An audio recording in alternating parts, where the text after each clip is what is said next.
అందరూ మంచోళ్ళు ఉంటారని నేను అనట్లేదండి. పాస్టర్లో మంచోళ్ళు ఉన్నారు, చెడ్డవాళ్ళు ఉన్నారు. రాధా మనోహర్ దాస్ గారి టాపిక్ ఉదాహరణలు చెప్తుంటే రాధా మనోహర్ దాస్ గారు సార్, రాధా మనోహర్ దాస్ గారిని ఇక్కడ కూర్చోబెట్టేయండి. ఇక్కడ కూర్చోబెట్టమని 3 ఛానల్లో చెప్పాను. ఆయన ఎదురు కూర్చో అర్హత ఉందా మీకు? రాధా మనోహర్ దాస్ గారు ఎదురు కూర్చో అర్హత మీకుందా? ఆయన ఏమన్నాడంటే మా పూర్వీకులు ఎవ్వరైనా కూడా హైందత్వానికి సంబంధించిన వాళ్ళే అయి ఉండాలి. ఎందుకంటే ఆయన చేతకానుడు అని అర్థమవుతుంది. చేత అయినాడు అనుకోండి, క్వాలిఫికేషన్ ఏమన్నా సార్? దమ్ముంటే మీరు ఎట్లా చెప్తారు సార్? గట్స్ ఉంటే, మీరే కాపీ పేస్ట్ బ్యాచ్ కాదండి, గట్స్ ఉంటే, ధైర్యం ఉంటే, ఒక వ్యక్తిని ధైర్యంగా నేను ఫేస్ చేయగలను అనేటువంటి విశ్వాసం ఉంటే, అవతలోడు ఎలాంటోడు ఏ పుట్టికేటని కాదు, మ్యాటర్ ఉందా లేదని రావాలండి. నాకు మ్యాటర్ ఉంది రమ్మనండి. హైందువులకు పుట్టిన వాళ్ళు అయితేనే చేస్తాడా? పైగా వీర్యంలో హైందవ వీర్యం ఉంటుందా? నాకు పంపించాడు ఆయన రికార్డింగ్. ఓకే, అది చూపిస్తాను ఎంత బ్యాడ్ అయిపోతాడండి. అంటే స్పెర్మ్లో హైందవ స్పెర్మ్ ఉంటుందా, క్రిస్టియన్ స్పెర్మ్ ఉంటుందా, ఇస్లాం స్పెర్మ్ ఉంటుందా? మరి హైందవ స్పెర్మ్ ఏంటండి?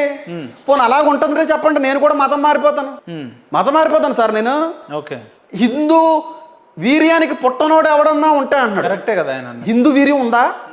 వీర్యంలో హిందూ వీర్యం, క్రిస్టియన్ వీర్యం, ఇస్లాం వీర్యం ఉందా సార్? ఎంత జ్ఞానం లేని మాటలండి అయ్యి. ఉంటుందండి ఎక్కడన్నా హిందూ వీర్యం ఉంటుందా? ఆయన పంపించాడండి రికార్డింగ్. చెప్తా ఆయన గౌరవం పోద్ది కాబట్టి నేను మాట్లాడలేదండి. ఆయన గౌరవానికి భంగం కలిగారా మీరు? సార్ నేను అలాంటిది కాదు సార్. ఒక వ్యక్తిని బ్యాడ్ చేయాలన్న ఆలోచన అయిందేమో, నాకు అది ఇవ్వలేదు. నాకు దేవుడు ఆ అధికారం ఇవ్వలేదు సార్. ఒక వ్యక్తిని బ్యాడ్ చేయాలి అని చెప్పి దేవుడు నాకు ఎక్కడ అధికారం సార్?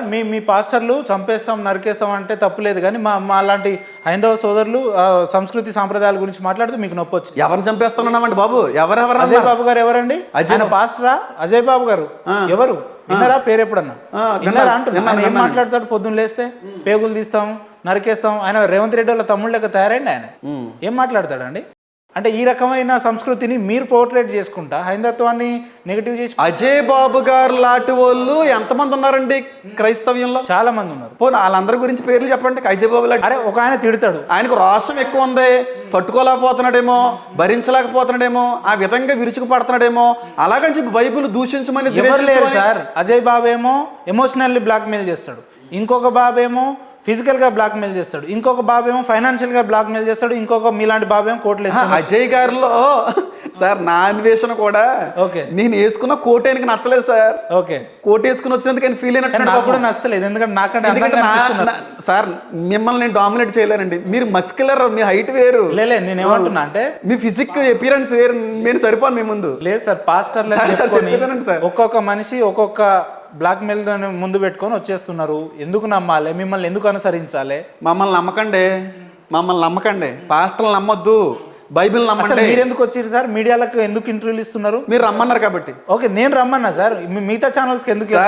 బైబిల్ మిమ్మల్ని మీరు పోర్ట్రేట్ చేసుకోవడానికే కదా. బైబిల్ ని పరిశుద్ధమైందని రుజువుపరచడానికి అక్కడికైనా వెళ్తాను సార్ నేను. ఓకే, మీరే కదండి, ఎవరు ఏ ఛానల్ బైబిల్ పరిశుద్ధమని రుజువు చేయడానికి 2000 సంవత్సరాలు సరిపోలేదండి. మీరు 100 సంవత్సరాలు ఏం సరిపోతుంది? మీకు ఇప్పుడు ఎంత 40-30 ఉంటది. నాకు 34 ఉన్నాయండి. కాదు సార్, 30 చెప్తున్నాను సార్.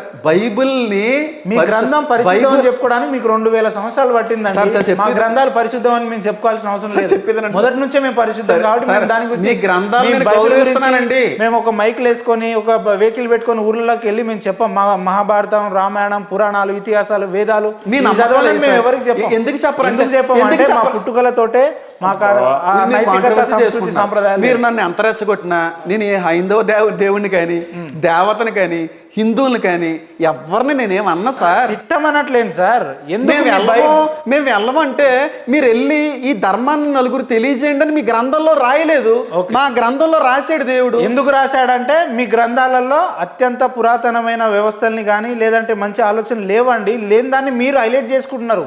ఇప్పుడు హైలైట్ అవని షూట్లనే ఎక్కువ చేసుకొని మనం హైలైట్ చేసుకుంటాం కదా. ఎవరండి? మేమండి. సార్ నేను ఒకటి చెప్తున్నాను చూడండి.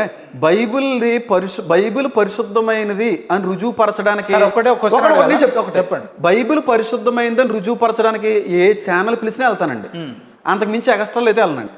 మీ బైబిల్ మీరు రుజువుపరచుకుంటే ఎవడన్నా పిలిచాడు అనుకోండి, వెళ్ళి రుజువుపరుస్తాను.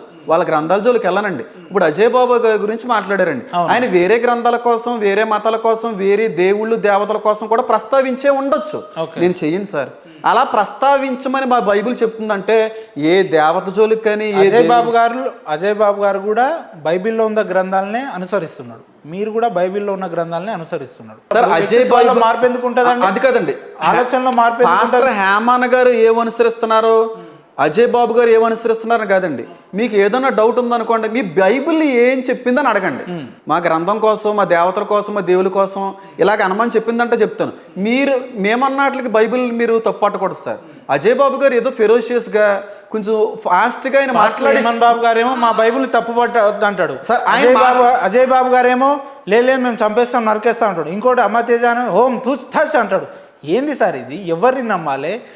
ఏం చేస్తున్నారు? పాస్టర్లని పేరు మీద ఏం చేస్తున్నారు ఈ రాష్ట్రంలో, ఈ దేశంలో అంటే ఏం చెప్తారు? సార్ అజయ్ బాబు గారు నమ్మకండి, హేమాన్ నమ్మకండి, ఏ పాస్టర్ని నమ్మకండి, క్రిస్టియానిటీనే బైబిల్ నమ్మండి. నమ్మొద్దని చెప్తాం. నమ్ముట నీ వల్ల అయితే అన్నాడండి. నీకు నమ్మాలి అనే నమ్మకం నీకు వస్తే నమ్మండి, లేదంటే మానేయండి సార్. అంటే మీరు వ్యక్తిగతంగా ఎదగడాన్ని బైబిల్ని ముందేసుకుంటున్నారు అని చెప్తా నేను. వ్యక్తిగతంగా ఎదగడం అంటే ఏంటి అంటే అర్థం ఏంటి సార్? అంటే మీరు ఈ కోటు, ఆ పాయింట్, ఆ షర్టు, కిందకి ఒక నాలుగైదు కార్లు వేసుకొని వచ్చిర్రు, అవన్నీ వ్యక్తిగతంగా ఎవడో ఫైనాన్షియల్ గా సార్ కోట్ వేసుకోకూడదా? మీరు ఐపీఎల్ మ్యాచ్లకి వెళ్ళారు, మిమ్మల్ని ఏమన్నా అంటున్నాను నేను? అట్లా కాదు. నా వ్యక్తిగత ప్రశ్న ఏంటంటే, బైబిల్ని అడ్డు పెట్టుకొని ఒక వ్యక్తులు ఆర్థికంగా బలపడుతున్నారు, వాళ్ళ అవసరాలని అదునుగా చేసుకొని కోట్లు వేసుకుంటున్నాం, కార్లు వేసి తిరుగుతున్నాం, స్టూడియోకి వచ్చారు, వ్యక్తిగతంగా వేసుకొని వచ్చారు, 3 ఫార్చునర్లు వేసుకొని వచ్చారు. ఎందుకు వేసుకొచ్చామా, 3 ఫ్లైట్ల మీద వచ్చాం కాదండి. వ్యక్తిగతంగా ఎదగడానికి బైబిల్ అడ్డు పెట్టుకున్నామని మీరు అంటున్నారండి. ఫ్యాక్ట్ ఇది. ఏమండి స్కూట్ వేసుకున్న దానికి దేవుడికి సంబంధం ఏంటి సార్? అట్లాగా సార్. సార్ నేను మీరు కట్ చేయకూడదు. చెప్పండి, మీరు ఎన్ని ఐపీఎల్ మ్యాచ్లు చూసారు ఈ 4 రోజుల్లో? ఎన్ని ఫ్లైట్లు మారారు? మరి అన్ని దేన్ని అడ్డు పెట్టుకుని సంపాదించారు?